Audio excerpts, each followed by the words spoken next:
இப்போ இன்றைக்கி டேட்டு ஷாபானு 25 ஞாயிற்றுக்கிழமை 1446 ரெக்கார்டிங் நடந்துட்டுருக்குது. தலைப்பு வந்து அழகிய கடனும் மறுமை வெற்றியும் அப்படின்னு. இது இஸ்லாமுங்கிறது ஒரு மதம் கிடையாது, இது வந்து ஒரு வாழ்வியல் கோட்பாடு. அப்போது வாழ்வியல் கோட்பாடு, கொள்கை, இந்த கோட்பாடு அதெல்லாம் சமீபத்தில் வந்து பார்த்திங்கன்னா ரொம்ப ஒரு சர்ச்சாச்சு.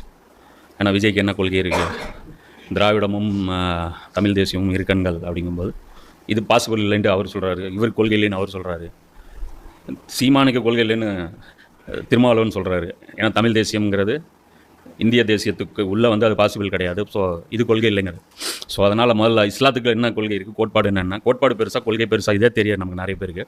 கோட்பாடுங்கிறது பெருசு, கொள்கைங்கிறது அதுக்கு சின்னது. அது தெரியாமல் நம்ம ஆள் என்ன பண்ணுறோம், கொள்கையே தலைவன்ற, கோட்பாடு தான் தலைவன், கொள்கை வந்து ரெண்டாம் பட்சம் தான். இப்போ கொள்கை கோட்பாடு அப்படிங்கிறது வந்து அது வந்து பிரின்சிபல், அதுதான் வந்து அல்டிமேட் கோல். கோட்பாடு அப்படிங்கிறது அது வந்து உங்களுடைய டார்கெட். அப்போ அந்த கோட்பாடுங்கிறது என்ன, இஸ்லாத்துடைய கோட்பாடு அப்படின்னு பார்க்கும்போது அதை தீனு. அந்த கோட்பாட்டை எப்படி நீங்கள் அடைய போகிறீங்க அப்படிங்கிறது வந்து கொள்கை. உதாரணத்துக்கு சுதந்திரம், அதுவும் விடுதலை வந்து கோட்பாடு. அதை எந்த முறையில் அடைய போகிறாரு அப்படின்னா அஹிம்சை கொண்டு அடைய போகிறீங்க, அது வந்து கொள்கை முடிவு எடுப்பாங்க. ஸோ அந்த மாதிரி இஸ்லாம்ங்கிறது ஒரு கோட்பாடு. அப்போ அதுக்கு கொள்கைகளும் இருக்குது. அப்போ அது என்ன மாதிரியான நடவடிக்கைகள் மூலமாக அந்த கோட்பாடை நீங்கள் அடையப் போகிறீர்கள் அப்படிங்கிறது, இது ரெண்டுமே குரான்லேயே இருக்குது. இஸ்லாத்தில் வந்து கோட்பாடும் குரான்லேயே இருக்குது, கொள்கையும் குரான்லேயே இருக்குது. கோட்பாடு என்ன அப்படின்னு பார்த்தீங்கன்னா 2வது அத்தியாயத்தில் 285வது வசனம், அதில் வந்து டோட்டலாக அதில் எல்லாம் வந்து கன்க்ளூடாக கொண்டாந்து கொடுத்துருப்போம். இந்த தூதர் தம் இறைவனிடமிருந்து தமக்கு அருளப்பட்டதின் மீது நம்பிக்கை கொண்டுள்ளார். அவரை ஏற்றுக்கொண்டவர்களும் அந்த வழிகாட்டுதலின் மீது நம்பிக்கை கொண்டுள்ளனர். இவர்கள் அனைவரும் அல்லாவையும் அவனுடைய வானவர்களையும் அவனுடைய வேதங்களையும் அவனுடைய தூதர்களையும் நம்புகின்றனர். மேலும் அல்லாவுடைய தூதர்கள் எவருக்கிடையிலும் வேற்றுமை பாராட்டுவதில்லை என்றும், எங்கள் இறைவனே, நாங்கள் செவியுற்றோம், அடிபணிந்தோம். எங்கள் இறைவனே, நாங்கள் உன்னுடைய மன்னிப்பை கோருகிறோம், உன்னிடமே நாங்கள் திரும்ப வர வேண்டியது அப்படிங்கிறது இந்த இடத்துல குரானை வந்து அல்லாஹ் வந்து சொல்கிறான். இப்போ அல்லாவுடைய திருப்பொருத்தம் நம்முடைய அல்டிமேட் கோல். இதுதான் வந்து ஒற்றை வார்த்தையில் இஸ்லாத்துடைய கோட்பாடு சொல்லணும்னா தௌஹீது, அல்லாவுடைய பொருத்தம், அல்லாவுடைய நெருக்கம், அல்லாவுடைய திருப்தி. ஸோ இதை அடையிறதுக்கு எப்படி, என்ன மாதிரியான கொள்கைகளை வச்சு நம்ம அடைய போகிறோம் அப்படின்னா, நபி ஸல்லல்லாஹு அலைஹி வஸல்லம் அவர்களுடைய வழிகாட்டுதலின் அடிப்படை. குரான் வந்து நன்மையை வந்து செய்யுங்க, நன்மைகளை வந்து நீங்கள் நன்மைகளின் மூலமாக என்னுடைய திருப்தியை நீங்கள் பெறலாம். அதாவது வல்லசர் இன்னல் இன்சான லஃபி ஹுசர் இல்லல்லஸீன ஆமனு ஆமினு ஸாலிஹாத்தி வதவாஸோ பில்ஹக்கி வதவாஸோ பிஸ்ஸபர். அப்போது ஆமனு ஈமான் இருக்கணும், அமலு சாலிஹாத் இருக்கணும் அப்படிங்கிறத அல்லாஹ் சொல்கிறோம். அப்போ இந்த அமலு சாலிஹாத்துடைய பட்டியல் இஸ்லாம் சொல்லக்கூடியது, குரான் சொல்லக்கூடியது மிக பெருசு. அதில் ஏதோ ஒரு விஷயத்தை எடுத்துகிட்டு நான் வந்து அமலு சாலிஹாத் செஞ்சுட்டேன் அப்படின்னு சொல்லிட்டு நீங்கள் வந்து ஒரு பட்டியல் போட்டு போகலாம். ஏன்னா இப்போ இந்த அழகிய கடன் அப்படிங்கிறது பேசுவோம். இஸ்லாத்தில் வந்து சதகாவை பற்றி நம்ம வந்து அதிகமாக வலியுறுத்தப்படுது, ஜக்காத்தை பற்றி அதிகமாக வலியுறுத்தப்படுது. அது இல்லாமல் நிறைய விஷயங்கள், இந்த பொருளாதார இந்த பங்களிப்புகள் வந்து நிறைய சொல்லப்படுது. இந்த அழகிய கடன் அப்படிங்கிறது இது ஒரு தனி போர்ஷனு. இது வந்து எந்த அளவுக்கு மறுமை வெற்றியோட கனெக்டடாக இருக்குது, அது என்ன அழகிய கடன் அப்படிங்கிறது வந்து அதை விளக்கிறதுக்காக தான் இந்த சப்ஜெக்ட். ஸோ அதனால் இப்போ அந்த நன்மையை பற்றி இஸ்லாம் வந்து என்ன சொல்லுது அப்படிங்கிறது ஒரு ப்ரீஃபான ஒரு வியூவில் அதை பார்த்துட்டு, அதில் அந்த நன்மையில் இது எவ்வளோ ஃபிட் ஆகுது, அழகிய கடன்கிறது அது எந்த இடத்துல ஃபிட் ஆகுது அப்படிங்கிறத நம்ம பார்க்கணும். இப்போ இதில் அல்லாஹ் சொல்கிறான், நன்மையும் தீமையும் சமமாக மாட்டாது. இப்போ இஸ்லாம் வந்து ஒரு டோட்டலாக அதாவது சொல்லக்கூடிய விஷயம் என்ன, நன்மை ஏவுங்கள், தீமை தடுங்கள். அப்போ அந்த தீமை எப்படி தடுக்கணும், நன்மை எப்படி ஏவணும் இல்லான்னு அல்லாஹ் சொல்கிறான், நன்மையும் தீமையும் சமமாகாது, மிக சிறந்த நன்மையை கொண்டு நீர் தீமையை தடுப்பீராக. அப்போ அழகான நன்மையை கொண்டு தீமையை தடுக்கணும். நீங்கள் தீமை தடுக்கணுங்கிறது அதனால் வந்து கல்லுக்கு கல், இந்த சில்வர் ரூல் வந்துலாம் எடுபடாது, கோல்டன் ரூல் தான் அப்ளை பண்ண சொல்கிறான்ல. அப்போது எவ்வளோ இது ஸ்லோ ஆனாலும் பரவாயில்ல. இது எதுக்காக இதை சொல்கிறேன் அப்படின்னா, நன்மை கொண்டு தீமை தடுக்கிறது ரொம்ப கஷ்டம். தீமையை கொண்டு தீமையை தடுக்கிறது வைரத்தினால தான் இருக்க முடியும்பாங்க, முள்ளால் எடுக்கணும்பாங்க. என்ன, நம்முடைய எதிரி என்ன ஆயுதம் எடுக்கிறானோ அதே ஆயுதத்தை நாம் எடுக்கணும்பாங்க. இந்த டயலாக் வந்து எல்லா இடத்துலையும் கேட்டிருப்பீங்க.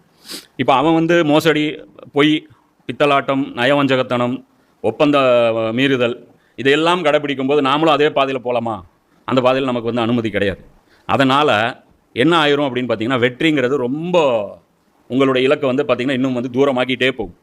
நபி ஸல்லல்லாஹு அலைஹி வஸல்லம் அவர்கள் வந்து ஒரு 23 வருஷத்தில் செஞ்சது, அதுக்கப்புறம் 1400 வருஷமாக இந்த உம்மத்தினால் செய்யவே முடியல. இது வரைக்கும் அந்த அச்சீவ் யாரும் பண்ணல. அதில் அல்லாஹ் என்ன சொல்கிறான், பொறுமை கொள்வோரை தவிர வேறு எவருக்கும் இந்த குணம் வாய்க்கப் பெறுவதில்லை. இந்த நன்மை கொண்டு தீமை தடுக்கிறது. பெரும் பேர் பெற்றவர்களை தவிர வேறு எவருக்கும் இந்த தகுதி கிடைப்பதில்லை அப்படிங்கிறான். இது வந்து 41, 34, 35 எல்லாம் சொல்கிறோம். அப்போ இது ஒரு பக்கம் மைண்டில் இருக்கட்டும். இன்னொரு வசனம் 2வது அத்தியாயத்தில் 177வது வசனம், இதில் வந்து அல்லாஹ் வந்து நன்மையுடைய டோட்டல் கன்க்ளூஷன் சொல்லிட்டான். நீயா சில கற்பனை பண்ணிவிட்டு ரையானில் பூந்துடலாம் என்ன, அது மற்ற சொர்க்கத்துடைய வாசல் இருக்குது, தொழுகையுடைய வாசல் ஒன்று இருக்குது என்ன, எல்லா வெரைட்டிலையும் நான் அதே நம்ம டிக்கெட் போடுவோம் ட்ரெயினில், ஏசி செகண்டு கிளாஸ் டார்கெட் பண்ணுவோம், அது வந்து வெயிட்டிங் லிஸ்ட் இருக்கும். சேஃப்டிக்கு என்ன பண்ணுவோம், ஒரு ஸ்லீப்பரில் ஒன்று போட்டு வச்சுருவோம். அப்புறம் தட்கால் ஒரு ட்ரெயிலு ஏதாவது ஒன்று மாட்டிக்கும்ல, ஏதோ ஒன்று கன்ஃபார்ம் பண்ணி வச்சுருப்போம். ஸ்லீப்பரில் கன்ஃபார்மு, ஓகே பர்த் இருக்குது, எப்போ ஓகே மிஸ் ஆச்சுன்னா அதில் போயிடலாம், ஓகே மேக்ஸிமம் கடைசியாக தட்காலில் ஒரு ட்ரையல் பண்ணலாம் அப்படிங்க. அப்போ பார்த்தீங்கன்னா நம்மகிட்ட எந்த ஒரு பதட்டமும் அப்போ இருக்காது, ரொம்ப ரிலாக்ஸாக இருப்போம். எப்படியும் ஒரு டிக்கெட் வாங்கி வச்சுருக்கோம்ல, எப்படி மிஸ் ஆகிரும் கழுத போயிடுவோம்ல அப்படிங்கிற அந்த தெனாவட்டில் நம்ம கூடையில் எல்லாமே இருக்கும். தொழுகை இருக்கும், நோன்பு இருக்கும், ஜக்காத் இருக்கும், ஹஜ் இருக்கும், உம்ரா இருக்கும், இதில் உபரி எல்லாமே இருக்கும். நஃபில் தொழுகை இருக்கும், நஃபில் நோன்பு இருக்கும், ஏழைகளுக்கு வந்து இன்னும் குமரகாரியம் இருக்கும், ஓவராகவே செஞ்சுருப்போம், ஹஜ் எக்ஸ்ட்ரா அல்ஹாஜ் ஆயிடுவோம், அந்த மாதிரிலாம் கூட இருக்கும். இப்போ அல்லாஹ் வந்து இங்கே ஒரு பட்டியல் போடுறான், உங்கள் முகங்களை கிழக்கு நோக்கியோ மேற்கு நோக்கியோ திருப்பது நன்மை இல்லை. இந்த கிப்லாவை வந்து ஃபாலோ பண்ணுறது, அதில் அக்யூரசி பண்ணுறது, இந்த மதவாதிகளுக்கே இருக்கக்கூடிய அந்த போக்கை வந்து இது உடைக்குது. மதவாதிகள் பார்த்திங்கன்னா அந்த சடங்குகள், அதோடைய அக்யூரசி, அதில் தான் அவங்க ரொம்ப ஃபோக்கஸ் பண்ணிட்டே இருப்பாங்க. அப்போ அதில் நல்லா சொல்கிறேன், டைரக்ஷனே ஒரு மேட்டரில்ப்பா போப்போம். கொஞ்சம் நாளைக்கு முன்னாடி ஒரு ஜமாத்தில் வந்து சொன்னாங்க எல்லா கிப்லாவும் சரியில்லைன்ட்டு ஒருத்தர் சொல்லிட்டு இருந்தார். எல்லாம் அந்த டிகிரி கேம்பஸ் பள்ளியை வச்சு பார்த்தா கிப்லா வந்து லைட்டாக மாறுது, அதனால் வந்து எந்த பள்ளிவாசல்லையும் வந்து நீங்கள் தொழுகக்கூடாதுன்னு. அப்போ இவங்க புதுசாக இப்போ இன்றைக்கி ஜிபிஎஸ் வந்ததுக்கப்புறம் கட்டின கிப்லாக்கள் மட்டும்தான் ஒழுங்கான கிப்லா அப்படின்ட்டாங்க. ஸோ அதெல்லாம் பிரச்சனை. இப்போ இங்கே என்ன அப்படின்னா அல்லாஹ் சொல்கிறாங்க, கிழக்கு நோக்கியோ மேற்கு நோக்கியோ திருப்புவது நன்மை என்று, மாறாக அல்லாஹ்வையும் இறுதி நாளையும் வானவர்களையும் வேதங்களையும் நபிமார்களையும் நம்புவோரும் உறவினர்களுக்கும் அனாதைகளுக்கும் ஏழைகளுக்கும் நாடோடிகளுக்கும் யாசிப்போருக்கும் மற்றும் அடிமைகளை விடுதலை செய்வதும். அப்போ அல்லாஹ் என்ன பண்ணிட்டாங்க பாருங்கள், அந்த இதுவும் கொண்டாந்தாச்சு, இந்த ஈமானுடைய விஷயம். அல்லாஹ் இறுதி நாள், வானவர்கள், வேதம், நபிமார்கள். இப்போ அந்த ஈமான் கொண்டாந்துட்டான். அதுக்கப்புறம் அல்லாஹ் என்ன சொல்கிறான், உறவினர்கள், அனாதைகள், ஏழைகள், நாடோடிகள், யாசிப்பவர்கள் இவர்கள் மற்றும் அடிமைகளை விடுதலை செய்வதும், மேலும் விருப்பத்துடன் செல்வத்தை வழங்குவோரும். இது ஒரு போர்ஷன் வச்சுருக்காங்க, அதாவது விரும்பி செல்வத்தை கொடுக்கணும், அது ஒன்று தனி. தொழுகை நிலைநாட்டுவோரும், ஜக்காத்தை வழங்குவோரும். இப்போ பாருங்கள் பொருளாதாரத்தை எவ்வளோ போயிடுச்சு, அனாதைகளுக்கு கொடுக்கறது, ஏழைக்கு கொடுக்கறது, நாடோடி கொடுக்கறது, யாசிப்போருக்கு கொடுக்கறது, அடிமை கொடுக்குறது, இதெல்லாம் ஹியூமனிட்டி, இதெல்லாம் வந்து மனிதாபிமான அடிப்படையில் வந்துருச்சு. அதுக்கப்புறம் வந்து விருப்பத்துடன் செல்வத்தை வழங்குவார், இங்கே ஒரு பிராக்கெட் வச்சுட்டான். அடுத்து தொழுகை நிலைநாட்டுவது ஜக்காத்து கொடுப்பேன். அப்போ ஜக்காத் தனி. அப்போ ஜக்காத் யாருக்கு போகும், இதில் இருக்கிற ஆட்களுக்கு போகும். ஆனாலும் ஜக்காத் தனி, இது தனி, அது இல்லாமல் இதுவும் தனி. அது சொல்லிட்டு அல்லாஹ் சொல்கிறான், வாக்களித்தால் தமது வாக்கை நிறைவேற்றும். இந்த வாக்கு யாருக்கு, குரானில் பல வாக்குறுதிகளை நம்ம கடந்து போகிறோம். அதான் சொன்னார்ல காலையில் கூட, குரானை வந்து நம்ம அப்படியே போய்கிட்டே இருக்கிறோம், படிச்சுட்டே இருக்கிறோம். எத்தனை அக்ரிமெண்ட்டில் சைன் பண்ணிட்டு வரோம், ஒவ்வொரு இடத்துலையும் எவ்வளோ டீலிங்ஸ் வந்து நம்ம போட்டிருக்கிறோம், எத்தனை உடன்படிக்கை முடிஞ்சதா அல்ல குரானில் பேசுகிறான். அதை பற்றியான கான்ஷியஸே இல்லை. அல்ல சொல்கிறான், வாக்களித்தால் தமது வாக்கை நிறைவேற்றுவோரும். இது தனி. வறுமை, நோய், இது அதாவது இயற்கையாக நமக்கு நடக்கக்கூடிய நிகழ்வுகள். இது வந்து நம்முடைய அன்றாட டே டு டே லைஃப்பில் வரும். வறுமையும் நோயும் வந்து அல்லாவுடைய பாதையில் நமக்கு வராது. அதுவாக டிஃபால்ட்டாக நீங்கள் சும்மா உட்காந்தாலும் வரும், நீங்கள் அல்லாவுடைய பாதையில் இருந்தாலும் வரும், சைதானுடைய பாதையில் இருந்தாலும் வறுமையும் வரும், நோயும் வரும். அது அப்டவுன்ஸ் வந்துகிட்டே இருக்கும். அம்பானிக்கே, அதானியே வந்து ஒரு நாள் மேலே போகிறாரு, ஒரு நாள் கீழே வராரு, அவருக்கும் வந்து அப்டவுன்ஸ் வந்து இருக்க தான் செய்யுது. அதுக்கப்புறம் அல்ல சொல்கிறேன், மற்றும் போர்க்களத்தில் சகித்து கொள்வரும். இப்போ இது கொண்டாந்து அல்ல எக்ஸ்டெண்ட் பண்ணுறான். அதாவது உறுதிப்பாடோடு நிற்கிறவர், நிலைத்து நிற்பவர் அப்படிங்கிறான். சகித்து கொள்வோருமே நன்மை சொல்லு. இதில் ஏதாவது ஒன்று குறைஞ்சாலும் நன்மையாளர்கள் லிஸ்ட்டில் நீங்கள் வரமாட்டீங்க. அவர்களே உண்மைக்குரியவர்கள். எது அந்த கலிமா ஷஹாதத் இருக்கு இல்லையா, அது வந்து உண்மையான சாட்சியாக அது அப்போ தான் அமையும் அப்படின்னு நல்லா சொல்கிறோம். அவர்களை இறைவனை அஞ்சுபவர்கள், இவங்க தான் தக்வாதாரிகள், மற்றவங்க வேடதாரிகள். இப்போ தக்வாதாரி, வேடதாரி, இது ரெண்டு கேட்டகரி இருக்கும். அப்போ இதை பற்றி வந்து நம்ம இன்னும் தெள்ள தெளிவாக புரிகிற மாதிரி சொல்லுவோம். இது 5ஆவது அத்தியாயத்தில், அது வந்து பார்த்திங்கன்னா 277 இருக்குது.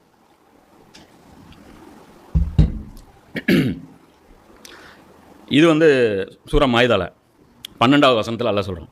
அது வரைக்கும் அந்த குரானை வந்து அந்த மீனிங்கோடு படிச்சுட்டு வரும்போதே அழகாக புரிஞ்சிடும்.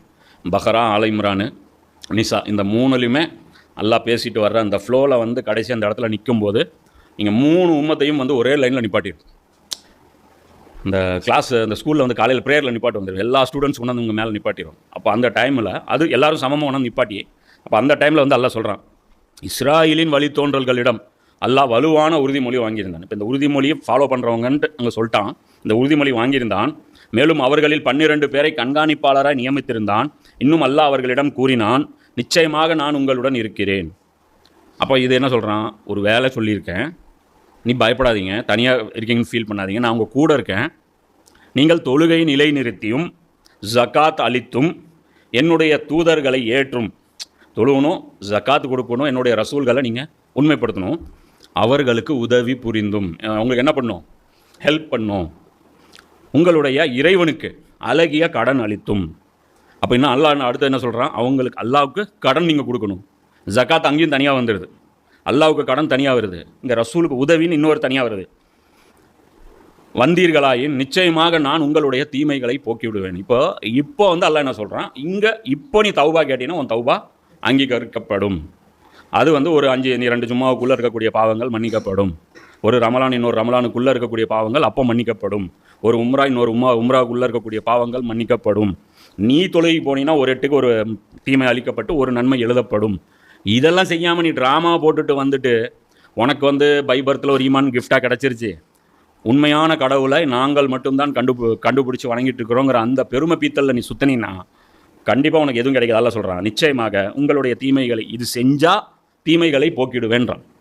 அப்போ நோன்பு நீ வச்சினா அதோடைய வாடை கஸ்தூரியை விட இதானது, அதெல்லாம் வந்து இந்த கண்டிஷனில் தான் வரும். மேலும் கீழே ஆறுகள் ஓடிக்கொண்டிருக்கும் சுவன பூங்காக்களில் உங்களை நுழைவிப்பேன், ஆனால் இதன் பின்னரும் உங்களில் எவரேனும் நிராகரிக்கும் போக்கை மேற்கொண்டால். இதை 3ல், அதாவது இந்த இதில் தொழுகையிலையோ ஜகாத்தையோ அல்லது என் ரசூலை உதவி செய்வதிலையோ அல்லது அழகிய கடன் தருவதிலையோ ஏதாவது ஒரு போர்ஷனை நீங்கள் செய்யாமல் நான் செய்ய மாட்டேன்னு சொன்னாலோ, அல்ல அதை பற்றி எனக்கு நாலேஜ் இல்லைன்னு சொன்னாலோ, நாங்கள் வந்து எவ்வளவோ ட்ரை பண்ணோம் எங்களுக்கு அதை பற்றி நாலேஜே கெயின் இல்லை அப்படின்னு சொன்னாலோ, நிச்சயமாக அவர் சவாவுஸ் சபீலை விட்டு வழி தவறியவர் ஆவார். சிராத்துல் முஸ்தகிம் இருக்குல்ல, அதுவும் இதுவும் ஒன்று தான். அப்போ அங்கேருந்து நீ என்ன பண்ணிட்டோ, டீவியேஷன் எடுத்துட்டேன்னு முடிவு பண்ணிக்கோ. அல்ல சொல்கிறேன். இது 5வது அத்தியாயத்தில் 12வது வசனம். இது 2வது அத்தியாயத்தில் அல்ல சொல்கிறான், அல்லாவுக்காக அழகிய கடன் வழங்குவர் யார், அதை அவருக்கு அல்லாஹ் பன்மடங்காக பெருக்குகிறான். அல்லாஹ் குறைவாகவும் வழங்குகிறான், தாராளமாகவும் வழங்குகிறான். நல்லா சொல்கிறேன், நான் செல்வத்தை உனக்கு கொடுக்குறேன், சில பேருக்கு கம்மியாக கொடுக்குறேன், சில பேருக்கு ஜாஸ்தியாக கொடுக்குறேன். இது ஏன் கொடுக்குறேன்னு தெரியாமல் கொடுத்துட்ருக்கிறேன்னு நினச்சிட்டு இருக்கிறியா? எனக்கு தெரியாதா இது உன் பாக்கெட்டுக்கு போக மீதி எக்ஸ்ட்ரா போகுதுன்னு தெரியாதா? இந்த கொடுத்ததே நான் உங்ககிட்ட கொடுத்தது டைரெக்டாக யாருக்கு நான் கொடுக்கணும்னு நினைக்கிறேனோ அவங்ககிட்ட டைரெக்டாக நானே கொடுத்துறேன். அதனால் முடியாதா? அந்த ஏழைக்கு வந்து ஒரு சோர்ஸ் பண்ணி ஏதோ ஒரு ஒரு ஆர்ஃபனு ஏதோ ஒரு தொண்டு நிறுவனத்துக்கு ஒரு ஸ்பார்க் ஆகி ஒரு நோபல் பரிசு ஒருத்தர் உருவாக்கி அந்த ஃபண்டு வந்து ரொட்டேஷன் ஆகி அந்த ஏழைகளுக்கு ஒரு வெல்ஃபேருக்கு போகிற மாதிரி அப்படி ஸ்கீம் பண்ண முடியாதா? எல்லாம் நினச்சிருந்தா எல்லாமே பண்ணியிருக்க முடியும். அப்போ எல்லாம் என்ன சொல்கிறான், நான் தான் தாராளமாக வழங்குறேன், கம்மியாகவும் நான் தான் கொடுத்துட்ருக்கிறேன், அதனால் வந்து நீ வந்து உன்கிட்ட கேட்குறேன்னு உடனே நீ இதை எடுத்துக்காது. அதுவும் இல்லாமல் இது திரும்ப எல்லாம் என்ன சொல்கிறேன் பாருங்க, அழகான கடன் தான். கடன்னா கடன் தான், அதனால் அழகான கடன் அசிங்கமான கடன் எதாவது இருக்கா? கடன்னா கடன், கொடுத்த காசு ரிட்டர்ன் வரணும். ஏன் அழகான கடன்? அதுவும் அந்த இடத்துல அல்ல என்ன சொல்கிறான், அல்லாவுக்கு கடன்கிறேன். இது யூதர்கள் கேலியும் பண்ணுறேன், அல்லாஹ் நம்மகிட்ட கடன் கேட்குறானா, அத்திமுறை பண்ணுறான், அல்லாஹ் நம்மகிட்ட கடன் கேட்குறானா. அப்போ இந்த இடத்துலையும் அல்ல என்ன சொல்கிறான், அவனிடமே நீங்கள் திரும்ப கொண்டு வரப்படுவீர்கள். அவனுக்கு ஏன்கிட்ட நீ வரணும், ஏன் நான் கொடுத்த காசை நான் கேட்கும்போது அதுவும் கடனாக தான் கேட்டேன், அப்பவும் நீ தரமாட்டேன்னு சொன்னீங்கன்னா என்கிட்ட வரணும்னு மைண்டில் வச்சுக்கோ. இது ஒரு பக்கம் அல்லாஹ் இது சொல்கிறான்.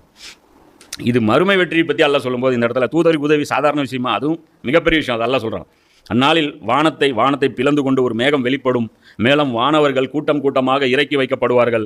அந்நாளில் உண்மையான ஆட்சி அதிகாரம் ரஹ்மானுக்கே, கருணை மிக்க இறைவனுக்கே உரியதாக இருக்கும். மேலும் அது இறை நிராகரிப்பாளர்களுக்கு மிக கடினமான நாளாக இருக்கும்.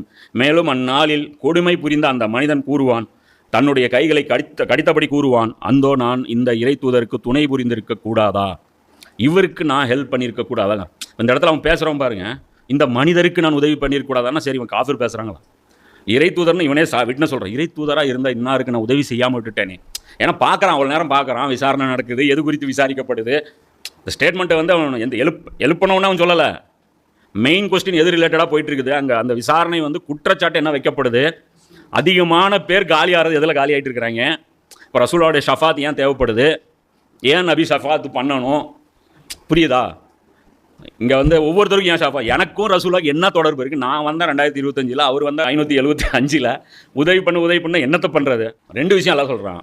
இல்லாத நபிக்கு உதவியே, எங்கேயோ இருக்கிற அல்லாஹ்வுக்கு கடன், ரெண்டுமே பாசிபிள் இல்லை இப்போ நம்ம கணக்குப்படி. ஆனால் 2மே பாசிபிள் இருக்கு. என்னன்னா வைட் ஓப்பனாக இருக்குது, எவனும் செய்யாமல் இருக்கிறோம். இதெல்லாம் அவன் சொல்கிறான், ஐயோ எனது துர்பாக்கியமே, நான் இன்னும் மனிதனை நண்பனாக்காமல் இருந்துடக்கூடாது. கூட ஒரு செட்டு சேர்ந்தேன், நாதாரிப்பாய எல்லாம் குழப்பி விட்டான். என் ஃப்ரெண்டு இந்த கேங்கு தான் நீ நாசமாக்கிச்சு. நான் அவனுடைய வழிகேட்டுக்கு பலியாகி விட்டேன், என்னிடம் வந்த அறிவுரை ஏற்காமல் இருந்து விட்டேன். அறிவுரை வந்திருக்கு, இப்படி ஒரு ப்ராஜெக்ட் இருக்குது, நபிக்கு உதவி செய்கிறது, இப்படி ஒரு கடன் இருக்குது, அல்லாவுக்கு கடன் தர்றது, எல்லாம் வந்திருக்கு. அதுக்கப்புறம் பல்ட்டி அடிச்சிருக்கிறான். மேலும் இறை தூதர் கூறுவார், ரசூலா சொல்கிறாங்க, என் இறைவா, என் சமூகத்தை சார்ந்த மக்கள் இந்த குரானை நகைப்புக்குரியதாக ஆக்கி கொண்டார்கள். ரமலான் மாதம் வந்துச்சு, ஆளுக்கு பேச ஆரம்பிச்சானுங்க, குரானுடைய மாதம் ரமலான் ஏன் சிறந்தது தெரியுமா அப்படின்னு. இவங்க பேசினாலே காண்டாகும். அது தெரியுதா, நீ ஏன் பேசுகிற ரமலானை பற்றி? அதுதான் பிரச்சனை. இப்போது ரமலான் அதே மௌலானா தான் சொல்லுவேன், நீங்கள் வந்து பிலாலை பேசுகிறீங்க, அம்மார் பின் யாசிரை பேசுகிறீங்க, திடீர்னு சேகுவாரங்கிறீங்க, திடீர்னு பிடல் காஸ்ட்ங்கிறீங்க. ஒன்று இந்த குரூப்பை எடுத்துக்கிட்டு இந்த குரூப் எங்களுக்கு விட்டு வச்சுருங்க. இது எங்கள் ஹீரோஸு, நாங்கள் ப்ரொஜெக்ட் பண்ணி நாங்கள் இவங்களை காமிச்சு பிரச்சாரம் பண்ணுறோம். இவங்களை காமிச்சு நீங்கள் பிரச்சாரம் பண்ணுறீங்க. நீங்கள்லாம் முஸ்லீம்னா நாங்கள், அதாவது இவங்கெல்லாம் முஸ்லீம் கிடையாது. குரான் சொல்லப்படி குரானை வச்சு பார்க்கும்போது அவங்க முஸ்லீம்னா நீங்கள் முஸ்லீம் இல்லை, நீங்கள் முஸ்லீம்னா அவங்க முஸ்லீம் இல்லை. ஏன் எங்களை கன்ஃபியூஸ் பண்ணுறீங்க? இப்போ என்ன கேட்டால் என்னங்கிறீங்க, அப்போ நாங்கள் முஸ்லீம் இல்லையா, எங்களுக்கு என்ன பேருன்னு கேட்குறீங்க. அதுக்கு நான் எதுக்கு உங்களுக்கு பேர் வைக்கணும்? உங்கள் பேர் என்ன நீங்கள் தான் எங்களுக்கு சொல்லணும். ஏன்னா குரான் சொல்கிறபடி உங்கள் பேர் ஃபிட் ஆக மாட்டேங்குது. அதனால் வந்து நான் எந்த பேரையும் சொல்ல மாட்டேன், நீங்கள் யாருன்னு நீங்கள் சொல்லுங்கள் அப்படிங்கிற. அதுதான் இங்கே என்னுடைய இந்த சமுதாயத்தினர் இந்த குரானை என்ன பண்ணுறாங்க, காமெடி பண்ணிட்டுருக்காங்க. இதை வச்சு கிண்டல் பண்ணிருக்காங்க. குரானை வச்சு எப்படி வந்து கேலி பண்ணிருக்காங்க. ரமலான் ஆச்சுன்னா குரானை மதிக்கிறோங்கிறாங்க. அதோடைய மதிப்பு என்ன? அதுதான் அல்லாமா இக்பால் சொல்கிறார், ஓ மோசஸ் தே ஜமானே முசல்மான் ஹோக்கர் தும் ஹாருவே தாரிக்கே குரான் ஹோக்கர். இன்றைக்கி இழிவு மேலே இழிவு. என்ன நல்லது செஞ்சாலும் இன்றைக்கி நமக்கு ஏதாவது நல்ல பேர் இருக்கா? கிடையவே கிடையாது. காரி துப்பி வாங்கிட்டே இருக்கும். இது 25வது அத்தியாயத்தில் 25லேருந்து 31 வரைக்கும் அல்லாஹ் சொல்கிறாங்க, இவ்வாறே நாம் குற்றவாளிகளை இறை தூதர் ஒவ்வொருவருக்கும் பகைவர்களாக ஆக்கியிருக்கோங்க. இப்படி தான் குற்றவாளிகளை நான் ஆக்குவேன். மேலும் வழிகாட்டுவதற்கும் உதவி புரிவதற்கும் உங்கள் இறைவனே உங்களுக்கு போதும். அல்லாஹ் மேலே தவக்குள் வச்சு கரெக்டாக குரானை படித்தோம் அப்படின்னா, நம்ம முயற்சி சரியாக பண்ணோம்னா கண்டிப்பாக அல்லாஹ் நேர் வழி காமிப்போம். அது வந்து குழப்பமே தராது. அது வந்து இவர் இந்த ஆலிமுடைய அந்த ஆலிமுடைய இதில் சின்சியாரிட்டி மட்டும் இருந்தால் போதும். அல்லாஹ் மேலே தவக்குள் மட்டும் கரெக்டாக ஒழுங்கான தவக்குலாக இருந்தால் போதும். குரானை சீரியஸாக படித்தா போதும். குரானு கண்டிப்பாக நேர் வழி காட்டும். அடுத்து அல்லாஹ் இது ஒரு சினாரியோ. அடுத்தது பார்த்தீங்க அப்படின்னா 9வது அத்தியாயத்தில் 114 அல்லாஹ் சொல்கிறோம், நம்பிக்கை கொண்டவரிடமிருந்து அவர்களின் உயிர்களையும் செல்வங்களையும் சொர்க்கத்திற்கு பகரமாக அல்லாஹ் விலைக்கு வாங்கி கொண்டான். இது வாங்கியாச்சு, பிஸ்னஸ் முடிஞ்சிருச்சு, இவெல்லாம் வாங்கிட்டேன் அப்படிங்கிறான். அவர்கள் அல்லாவின் பாதையில் பாடுபடுகின்றனர். அவர்கள் போர்க்களத்தில் எதிரிகளை கொள்கின்றனர், எதிரிகளால் கொல்லவும் படுகின்றனர். போர்க்களத்தில் போர் நடந்தால் அப்படி நடக்கிறாங்க. ஆனால் அவங்க என்ன பண்ணுறாங்க, அவங்களுடைய ஜென்ரல் வேலை என்ன இருக்குது, அல்லாவுடைய பாதையில் பாடுபடுறாங்க. இது தௌராத்திலும் இஞ்சிலிலும் குரானிலும் அவன் தன் மீது கடமையாக்கி கொண்ட வாக்குறுதி. அல்லாஹ் வந்து கொடுத்த யூனிவர்சல் வாக்குறுதி. அல்லாவை விட வாக்குறுதியை நிறைவேற்றுபவன் யார்? நான் அதெல்லாம் மீற மாட்டேன், ஆனால் நீங்கள் மீறக்கூடாது. வாக்குறுதிங்கிறது 2 பக்கம், அமெரிக்காவும் போட்டுக்காது, வெறும் இந்தியாவும் போட்டுக்காது. இப்போ 2 பேரும் சேர்ந்து போட்டால் தான் அது ஒரு அக்ரிமெண்ட்டு. இந்த பக்கமும் இருக்கணும், அந்த பக்கமும் இருக்கணும். அப்போ இந்த இடத்துல நீங்கள் ஒப்பந்தம் செய்த இந்த வியாபாரத்தில் மகிழ்ச்சி அடையுங்கள். இந்த டீலிங் ஆல்ரெடி முடிஞ்சிருச்சு. என்ன, உங்களுடைய செல்வங்களை வாங்கிட்டேன், நான் சொர்க்கத்துக்கு பகரமாக வாங்கிட்டேங்க. அப்போ டோட்டல் செல்வங்களும் எனக்கு சொந்தம் அல்ல கிளைம் பண்ணுறான். இதுவே மகத்தான வெற்றி. இதுக்கு நீங்கள் சந்தோஷமும் படுங்க. அப்போ இது கான்டெக்ட் என்ன, இந்த 9/111 அது பேசுகிறது எங்கே பேசுது, தபுக்கில் பேசுது. இதை பற்றி டீட்டெயிலாக பேசுவோம். அது தபுக்கில் என்ன நடந்துச்சு, எந்த இடத்துல எல்லாம் இதை பேசுகிறான், அந்த செல்வங்கள் எப்படி விலைக்கு வாங்கப்பட்டது. அப்போ அந்த விற்றவங்க நேரில் சில கஸ்டமர்ஸ் இருக்காங்க, அல்லாவுடைய கஸ்டமர்ஸ். இந்த ப்ராடக்ட்டை வந்து விற்று சேல் பண்ணி சொர்க்கத்தை வாங்கினவங்களாம் இருக்காங்க. அதில் இந்த பிஸ்னஸ் சொல்லும்போது லைவில் இந்த பிஸ்னஸ் நடக்கும்போது சில பையர்ஸ் வந்து அப்போவே எக்ஸாம்பிள் அப்போவே வாங்கிட்டாங்க, அந்த ஆன் த ஸ்பாட் வாங்கிட்டாங்க. அதுக்கப்புறம் அவங்களுக்கு வந்து உண்மையிலே சொர்க்கத்துடைய டிக்கெட் கையில் வச்சுட்டு இருந்த ஒரு கும்பல் அங்கே இருந்துச்சு. இப்போ அவங்கள பற்றியும் அறிமுகப்படுத்தும். நல்லா சொல்கிறேன். இன்னொரு கண்டிஷன் சொல்கிறேன். இப்போ மறுமை வெற்றி அழகிய கடன் 2மே இணைச்சு சொன்னேன். நான் நல்லா சொல்கிறேன், இறை நம்பிக்கை கொண்டவர்களே, துன்புறுத்தும் வேதனையிலிருந்து உங்களை காப்பாற்றக்கூடிய ஒரு வியாபாரத்தை உங்களுக்கு நான் அறிவித்து தரட்டும். கபர்ல அசாப் இருக்குது, நரகத்தில் மறுமையில் அசாப் இருக்குது. அதிலிருந்து நீங்கள் தப்பிக்கணும் அப்படின்னா அதுக்கு ஒரு வியாபாரம் இருக்குது. அந்த பிஸ்னஸ் டீலிங் பேசுவோமா, ஒரு டீல் பேசிக்குவோமா உங்களுக்கு எனக்கு மத்தியில் எல்லாம் சொல்கிறேன். அல்லாவின் மீதும் அவனுடைய தூதரின் மீதும் நம்பிக்கை கொள்ளுங்கள். மேலும் அல்லாவின் வழியில் உங்கள் பொருள்களாலும் உயிர்களாலும் பாடுபடுங்கள். அதாவது உயிர் மட்டும், அதாவது வெறும் உடல் மட்டும் பத்தாது, பொருளாதாரமும் தேவைப்படுது. எல்லாம் சொல்கிறோம், பொருளும் தேவை, உடல் உழைப்பும் தேவை, 2மே இருக்கணும். நீங்கள் அறியக்கூடியவர்களாக இருந்தால் இதுவே உங்களுக்கு சிறந்ததாகும். இதுதான் அந்த வேதனையிலிருந்து தப்பிக்கக்கூடிய ஒரு விஷயம். மற்றபடி மற்ற வாக்குறுதிகள்லாம் இருக்குது பாருங்க, அது எல்லாமே அந்த கஸ்டமர் அதுக்கப்புறம் ஃபஸ்ட்டு கடைக்குள்ளே வரணும், அதுக்கப்புறம் அவர் போய் பர்ச்சேஸ் பண்ணுறதுக்கு அவர் அலோவ் பண்ணணும். அதுக்கப்புறம் தான் உங்களை வந்து மற்ற இதெல்லாம் டீல் கிடைக்கும். இப்போ ஷேர் மார்க்கெட்டில் நீங்கள் போனீங்கன்னா நீங்கள் நினச்சாலும் போயிட்டு அமேசானில் ஷாப் பண்ணுற மாதிரிலாம் ஷேர் மார்க்கெட்டில் ஷேர் வாங்கிட முடியும். அதுக்கு ஒரு டிமேட் அக்கௌண்ட் என்னமோ ஒரு அக்கௌண்ட் இருக்குது, அது ஒன்று வாங்கணும். அதே மாதிரி நீங்கள் எக்ஸ்போர்ட் பண்ணணுன்னா அதுக்கு வேறு ஒரு அக்கௌண்ட் இருக்குது. முதல்ல உங்களுக்கு அக்கௌண்ட் இருக்கணும். அதில் எக்ஸ்போர்ட் நீங்கள் போய்ட்டு எடுத்தோன்னு விற்ற முடியுமா? அமெரிக்காவுக்கு ஒரு பொருள் அனுப்பி காசு போட்ட முடியுமா? வந்துருமா அக்கௌண்ட்டில் பணம்? வராது. அது மாதிரி எல்லாம் சொல்கிறான், சொர்க்கத்துக்கு போகணும், நரகத்துலேருந்து வெளியே போகணும் அப்படின்னா ஃபஸ்ட்டு இங்கே மெம்பர்ஷிப்பில் ஒரு அக்ரிமெண்ட் முதல்ல சைன் பண்ணுங்கள். அதுக்கப்புறம் அந்த மெம்பர்ஷிப்பில் வந்து நீங்கள் ப்ராடக்ட் என்ன, அதுக்கு வேல்யூ என்ன, அதெல்லாம் அப்புறம் பார்த்துக்கலாம். எல்லாம் சொல்கிறான். அல்லாஹ் உங்கள் பாவங்களை மன்னிப்பான். மறுபடியும் வாக்குறுதி. இது சொன்னதுக்கப்புறம் தான் இங்கே சொல்கிறான். இதுக்கு முன்னாடியும் சும்மா வெறும் வந்து அல்லாஹ் வந்து நீங்கள் அலவட்டாட்டான பார்ப்பீங்க. வானத்தில் டெய்லி வந்து 2 கைகளை விரிச்சிட்டு பாவம் செஞ்சவங்களா வாங்கடா மன்னிக்கிறேன், வாங்கடா மன்னிக்கிறேன்னு அல்லாஹ் கூப்பிட்டுட்டே இருக்கான். என்ன அல்லாஹ் பொறுத்த வரைக்கும் எப்படிப்பட்டவன்னா, எவ்வளோ பெரிய அநியாயக்காரர்களையும் அல்லாஹ் வந்து மன்னிச்சிக்கிட்டே இருக்கிறது தான் அவனுடைய வேலை.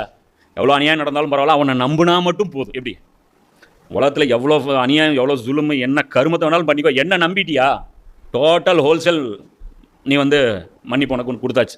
ஏன்னா என்னை வந்து நீ இப்போ புகழ்ந்துட்டே இல்லை, அந்த புகழ்லேயே நீ பண்ண என்ன எல்லாத்தையும் நான் மன்னிச்சிட்டேன் அப்படிங்கிற மாதிரி நம்ம நினச்சிக்கிறோம். நல்லா சொல்கிறான், அல்லாஹ் உங்கள் பாவங்களை மன்னிப்பான், மேலும் தோட்டங்களில் உங்களை நுழைய செய்வான், அதன் கீழே ஆறுகள் ஓடிக்கொண்டிருக்கும் நிலைத்திருக்கும் சோனங்களில் மிகச்சிறந்த இல்லங்களையும் உங்களுக்கு வழங்குவான், இதுவே மகத்தான வெற்றியாகும்.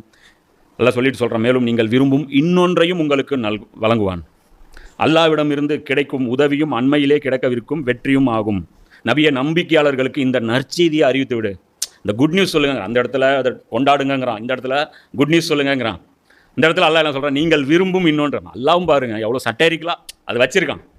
இந்த இடத்துல அது என்ன இன்னொன்று விரும்புறதுன்னு சொல்லிட்டா, அப்போ ரசூலா இப்போ ஒரு ஆளும் பேசுகிறாரு, ரசூலாவுக்கு வந்து கொஞ்சம் கூட பாலிடிக்ஸில் வந்து அவருக்கு இன்ட்ரெஸ்டே இல்லை. ரொம்ப கம்பல் பண்ணி இந்த மதீனாவாசிங்கெல்லாம் சேர்ந்து நீங்கள் தான் இந்த பதவி எடுத்துக்கணும்னு சொல்லிட்டாங்க. அதுக்கப்புறம் ரசூலா என்ன பண்ணாங்க, சரி 5 நேரம் தொழுது சும்மா தான் இருக்கிறோம், மீதி டைம் வந்து இதையாவது கற்றுக் கொடுப்போம் அந்த மக்களுக்கு. அதை பற்றி உங்களுக்கு அல்லாஹ் சொல்கிறேன், நீங்கள் விரும்பும் நோட் பண்ணி, குரான் பேசுது, நான் பேசலை, ரசூல்லா விரும்பும் இன்னொன்று. அப்போ இங்கே இந்த இடத்துல உடனே சஹாபாக்கள் வந்து நாங்கள் எங்கே விரும்பணும், நாங்கள் என்னத்தை ஒன்று விரும்பணும்னு சொல்லுது குரானு, நாங்களாம் ஒன்றுத்தையும் விரும்பலையே, நாங்கள் அதெல்லாம் எங்களுக்கு ஒன்றுமே தெரியாதே, இது என்ன விரும்பும்லாம் அல்லாஹ் பேசுகிறானே அப்படின்னு அல்லாஹ் சொல்கிறோம். அண்மையில் கெடுக்க இருக்கும் வெற்றியாகும் அப்படின்றான். புரிஞ்சிடும் மறுமையில் யார் போய் பேசுகிறா யார் உண்மை பேசுகிறா. குரானை படித்தாலே புரிஞ்சிடும். ரசூலா என்ன பண்ணாங்க, அது வந்து திணிக்கப்பட்டது யாராவது அவ்வளோ இன்வால்மெண்ட்டோட செய்வாங்களா?